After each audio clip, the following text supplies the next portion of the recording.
तुङ्गध्वज अन्तिममा तुङ्गध्वज राखेको छ। ल अब मैले सुरु गरिदिएँ है त। ल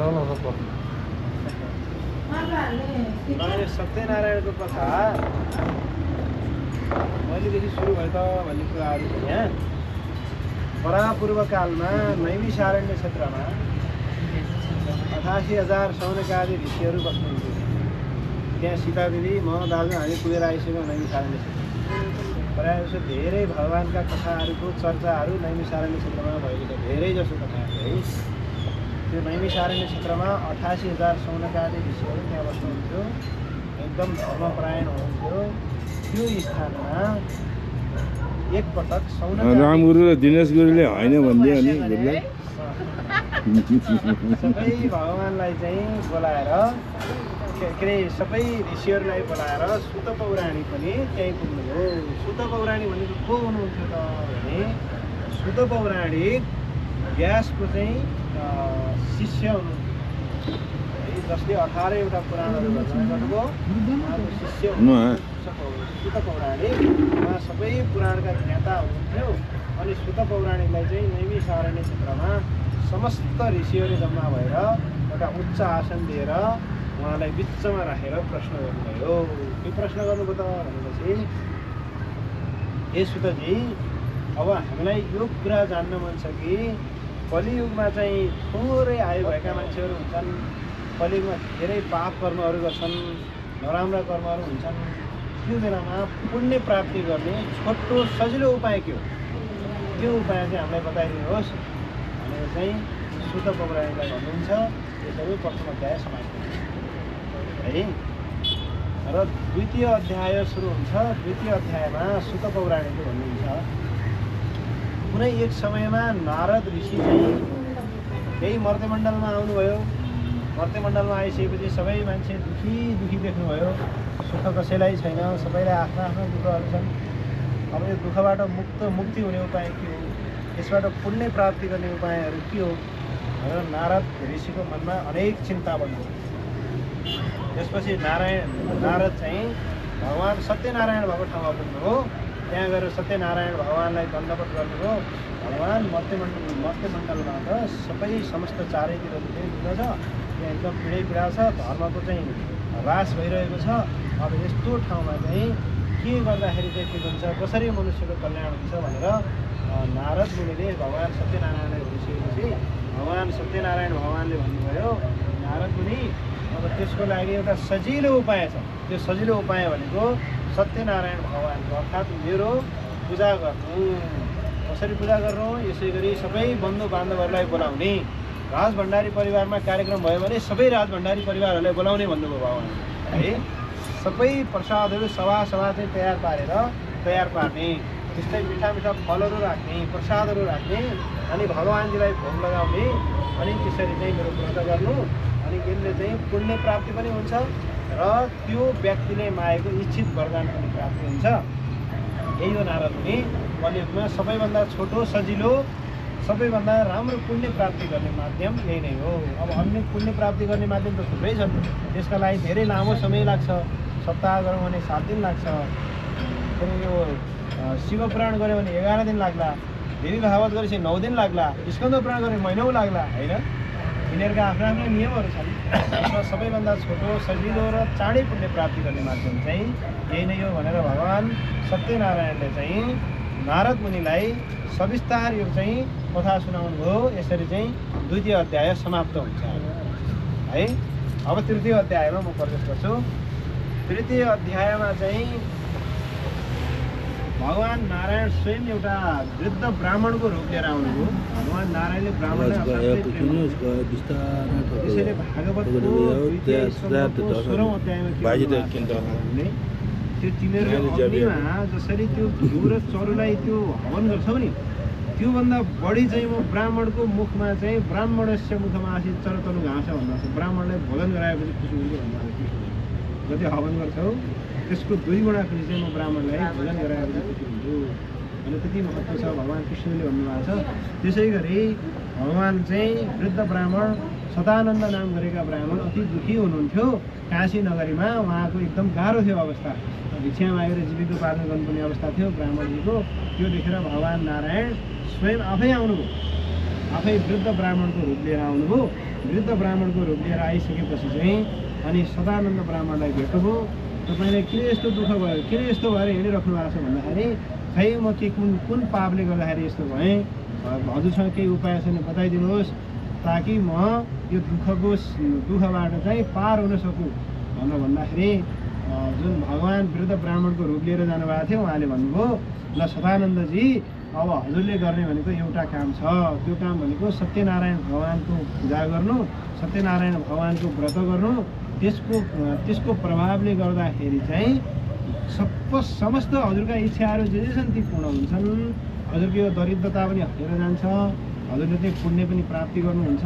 सबैभन्दा राम्रो व्रत चाहिँ यही नै हो भनेर भगवान्ले सत्यनारायण भगवान्को व्रत गर्ने पूजाविधि बताएर भगवान् त्यहाँबाट अन्तर्ध्यान हुनुभयो। यसरी तृतीय अध्याय समाप्त हुन्छ। अब चतुर्थ अध्याय सुरु हुन्छ। अब चतुर्थ अध्यायमा कुरा के छ भने कुनै सदानन्द ब्राह्मण चाहिँ उहाँलाई रातभरि निन्द्रा परेन। अब यो व्रत म कति बेला गरौँ होला भन्ने लाग्यो क्या। अब भगवान्ले बताएर त जानुभयो, अब यो व्रत चाहिँ कति बेला गर्ने होला, मैले कति बेला चाहिँ यो व्रत गरेर चाहिँ मैले पुण्य प्राप्ति गरौँला, मैले धर्म प्राप्ति गरौँला। यति सजिलो व्रत एउटा ब्राह्मणजी आएर मलाई वृद्ध ब्राह्मण आएर चाहिँ मलाई सुनाएर जानुभयो, अब म गरिहाल्छु भनेर उहाँले रातभर निन्द्रा परेन। अनि भोलिपल्टको दिनदेखि उहाँले व्रत गर्न सुरु गर्नुभयो। अब त्यो व्रत सुरु गर्नुभयो। व्रत सुरु गरिसकेपछि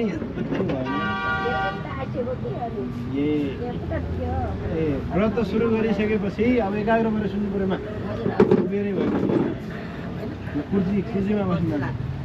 अनि व्रत सुरु गर्नुभयो। व्रत सुरु गरिसकेपछि सदानन्दजीले व्रत सुरु गरिराख्नु भएको थियो, पूजा गर्दै हुनुहुन्थ्यो। यसै गरी एउटा दाउरा बेच्ने आएछ, हेर्नु है, दाउरा बेच्ने मान्छे चाहिँ आयो।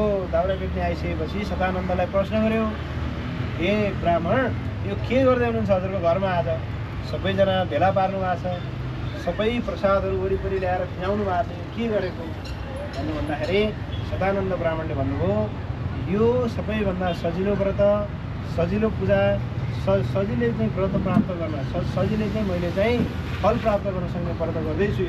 यो भगवान् सत्यनारायणको व्रतले जे इच्छाका वर माग्यो त्यही पूर्ण हुन्छ, त्यही व्रत गर्दैछु भनेर भन्नुभयो। त्यो भनिसकेपछि त्यहाँ दाउरावालाले पनि बडा चासोका साथ भयो, यो व्रत कसरी गर्ने हो, यसको विषयमा मलाई पनि बताउनुहोस्, मलाई पनि गर्न मन लाग्यो यो व्रत भनेर भन्नुभयो। त्यो भनिसकेपछि चाहिँ यो व्रतको विधानहरू यो हो भनेर सदानन्द ब्राह्मणले बताइदिनु भयो। त्यसपछि त्यो दाउरावालाले पनि त्यो दिन चाहिँ प्रसाद खाएर गयो सत्यनारायण भगवान्को। त्यहाँ बसेर उसले कीर्तन गर्यो, भजन गर्यो, भजन गरेको सुन्यो। त्यसपछि चाहिँ ऊ चाहिँ दाउरा बेच्न गयो। अरू दिनको भन्दा त्यसको दाउरा बेचेर 2 गुणा फल प्राप्ति भयो उसलाई, 2 गुणा उसले बढी कमायो। त्यो भइसकेपछि अब म चाहिँ भगवान् सत्यनारायणको म पनि व्रत गर्छु भनेर आफूले बेचेका दाउरा बेचेर ल्याएको पैसाले उसले पनि एक दिन आफ्नो घरमा त्यसै गरी भगवान् सत्यनारायणको पूजा गर्यो, उसले व्रत गर्यो। त्यो गरेर उसले पनि आनन्दका साथ चाहिँ सुख सम्पत्ति प्राप्त गर्यो र अन्तिममा परमधाम वैकुण्ठ प्राप्त गर्यो।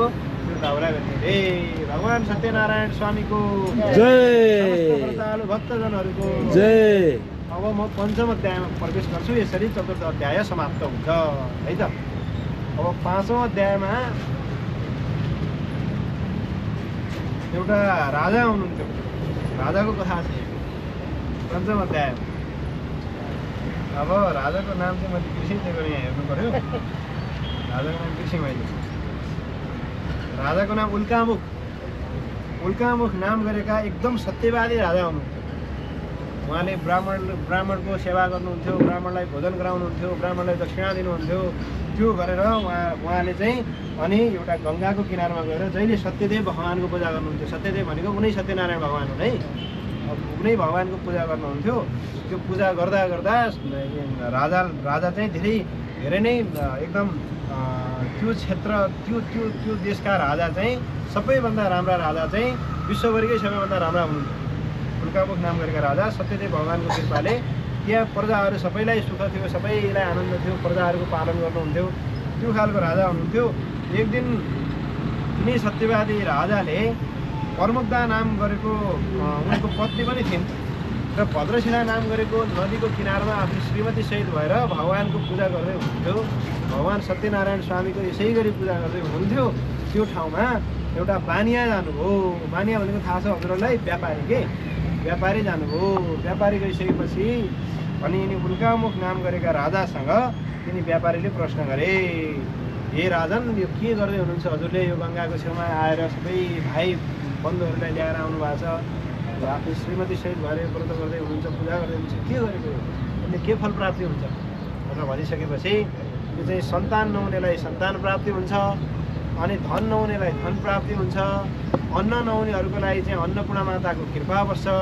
यो चाहिँ मैले भगवान सत्यनारायण भगवानको पूजा गरिरहेको छु भनेर भन्नुभयो। भनिसकेपछि त्यसपछि यो कसरी गर्नुपर्छ त? यो मेरा पनि आफ्नो सन्तान छैनन्, अब यो सन्तान हुने व्रत भन्नुभयो हजुरले, म पनि व्रत गर्छु नि त राजन। अब यो व्रत मैले गर्ने भएँ, त्यसैले गर्दाखेरि चाहिँ यो व्रतको विषयमा मलाई पनि हजुरले आज्ञा गरिदिएको छु। यस्तो भनिसकेपछि ठिक छ त भनेर राजाले समस्त यसै गरी व्रत विधान सिकाइदिनु भयो। सिकाइसकेपछि चाहिँ उनले मनमा नै सोच्यो, अब अहिले सन्तान छैनन्, अब सन्तान भएपछि म सत्यनारायण भगवानको व्रत गर्छु उनले सोच्यो। अनि त्यही कुरा आएर आफ्नो श्रीमतीलाई सुनायो घरमा, यस्तो यस्तो व्रत गरेपछि त सन्तान हुँदो रहेछ भनेर भन्यो उसले उसको श्रीमतीलाई। भनेपछि ल ठिक छ, त्यसो भने पहिला सन्तान होस् त्यसपछि व्रत गरौँला भनिन् उनका दुवैजनाले। त्यो भनिसकेपछि 10 महिना पूर्ण भयो। राम्री एउटा कलावती नाम गरेकी सुपुत्री जन्मिन् है। उनकी श्रीमतीको नाम थियो लीलावती, लीलावतीकी छोरीको नाम थियो कलावती है। कलावती नाम गरेकी सुपुत्री जन्मिन् र ती सुपुत्री पनि ठुली ठुली हुँदै गइन्। त्यति बेला पनि त्यो पानियाले भगवान सत्यनारायणको छोरी जन्मेपछि व्रत गर्छु भनेको थियो, त्यो गरेन, बिर्स्यो उसले चाहिँ। अनि त्यसपछि उसले सोच्यो अब ठिकै छ, अब अहिले चाहिँ छोरी भइहाल्यो, अब छोरीको बिहा गर्ने बेलामा चाहिँ म सत्यनारायण भगवानको पूजा गर्छु। भागलै भागल भयो क्या उसको है। अब त्यसपछि चाहिँ उनी ठुली ठुली हुँदै गइन्, हुँदै गइसकेपछि उनको विवाह गर्नुपर्ने भयो। अब चारैतिर उसले मान्छे खोज्न पठायो होइन, योग्य वर पनि फेला पर्यो। देखिए त्यो यहाँ दिएको छ ए त्यही छेउमै राख्थ्यो नि, त्यो नभए नि हुन्थ्यो, त्यही राख्थ्यो नि त्यही भुइँमा ल। अनि त्यसपछि गएर विवाह गर्ने बेलामा पनि सबैतिर खोज्यो, भगवानको कृपाले राम्रै खालको योग्य वर पायो। जस्तै व्यापारीकै छोरा पायो, हनुमान नै पायो पाउन त ज्वाइँ पनि। अनि त्यसपछि त्यति बेला पनि विवाह आनन्दले धुमधामका साथ गर्यो। तर सत्यनारायण भगवानको पूजा गर्नु फेरि बिर्स्यो, त्यसले वास्तै गरेन। अनि भगवान रिसाउनु हो त्यो मान्छेले, अनि रिस उठ्यो। त्यसपछि गएर अब तैँले चाहिँ गर्छु भनिस्, मलाई बारम्बार तैँले गरिनस्, अब म तँलाई श्राप दिन्छु भनेर भगवानले थोरै के सम्झिदिनु भएको थियो। अनि त्यसको चाहिँ जब व्यापार गर्नका लागि उतै हिँडिरहेको थियो, व्यापार गर्दै गर्दै गर्दै गर्दै गर्दै गयो, व्यापार त घट्दै आयो, उसको कमाइ भएन। त्यसपछि त्यो कहाँ गयो, एउटा नाउ चढ्यो, डुङ्गा चढेर हिँड्यो, अर्कै देशमा व्यापार गर्ने हिँड्यो आफ्नो ज्वाइँसँग लिएर। ज्वाइँ पनि व्यापारीको छोरा, पनि व्यापार गर्न जान्ने, अब हामी त धेरै पैसा कमाउँछौँ भन्ने लाग्यो। गइसकेपछि एक स्थानमा त्यहाँ चन्द्रकेतु चित्रकेतु के राजाको नाम थियो, फेरि राजाको नाम बिर्सेँ मैले। जे पनि राजाको घरमा के अरे दरबारको नजिकै उनीहरूको व्यापार गर्न त्यो नगरमा पुगे। त्यहाँ पुगिसकेपछि एक दिन चोरहरूले राजाको सम्पत्ति चोरेर ल्याएर आए। तिनीहरू जहाँ बसेको थियो त्यहीँ बसे ती चोर पनि। अब उनीहरूलाई चोर दोष लाग्यो। चोर दोष लगाइसके